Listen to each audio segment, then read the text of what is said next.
apakah bersentuhan lawan jenis ini bisa membatalkan wudhu atau tidak?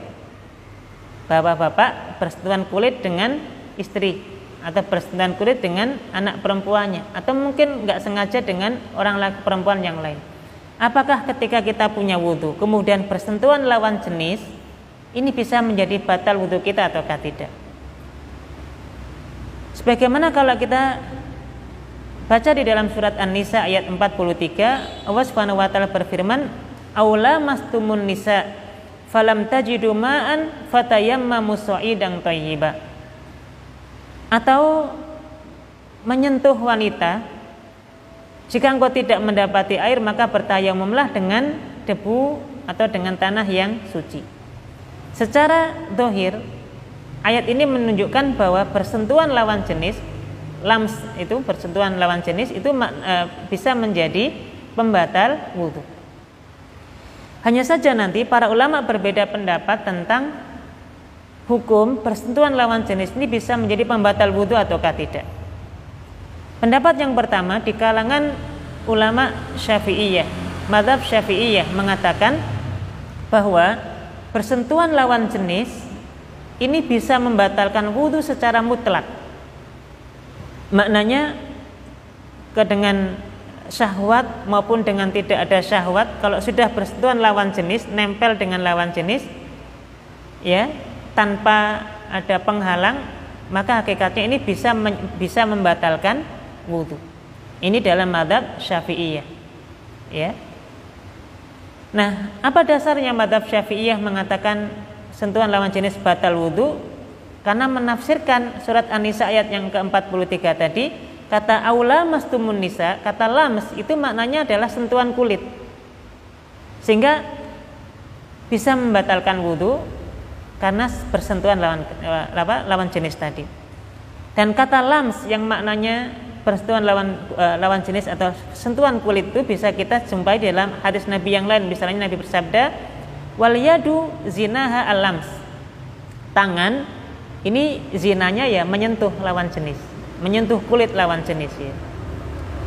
Nah, ini pendapat Syafi'iyah mengatakan bersentuhan lawan jenis membatalkan wudhu.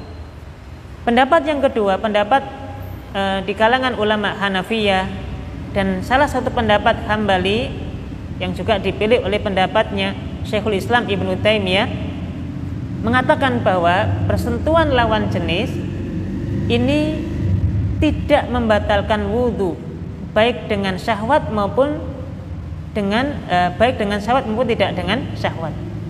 Jadi menurut pendapat yang kedua, pendapatnya Hanafiyah dan sebagian pendapat Imam Ahmad bin Hambal mengatakan sentuhan lawan jenis atau sentuhan kulit lawan jenis tidak membatalkan wudhu.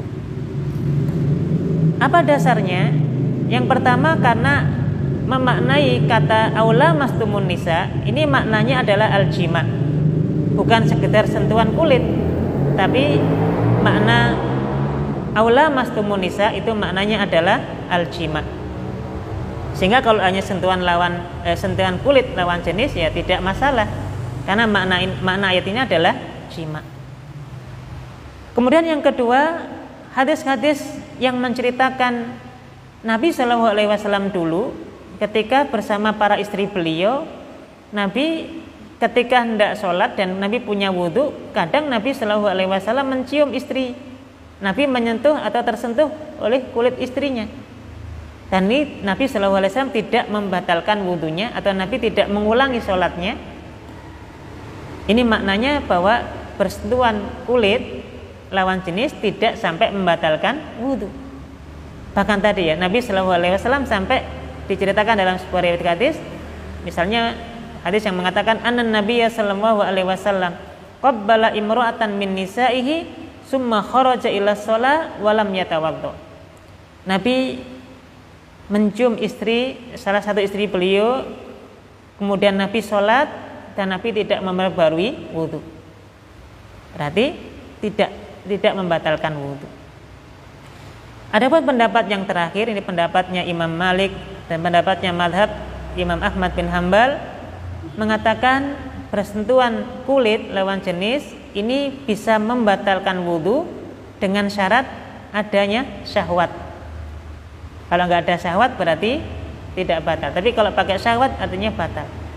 Wallahu dari 3 pendapat ini yang lebih kuat sebagaimana yang dipilih oleh pendapatnya Syekh Al-Utsaimin, Syekh bin Baz dan Syekh Al-Albani mengatakan bahwa pendapat yang kuat adalah pendapat yang kedua, yaitu pendapat yang mengatakan bahwa bersentuhan kulit lawan jenis itu tidak sampai membatalkan wudu. Karena tadi ya, dengan kuatnya dalil-dalil yang ada, Nabi pernah wudu, mau sholat, bahkan mencium istri atau bersentuhan dengan istri, tapi tidak sampai membatalkan wudu. Maknanya Nabi tidak mengulangi wudu dan Nabi tetap sholat gitu ya. Berarti tidak sampai membatalkan wudu.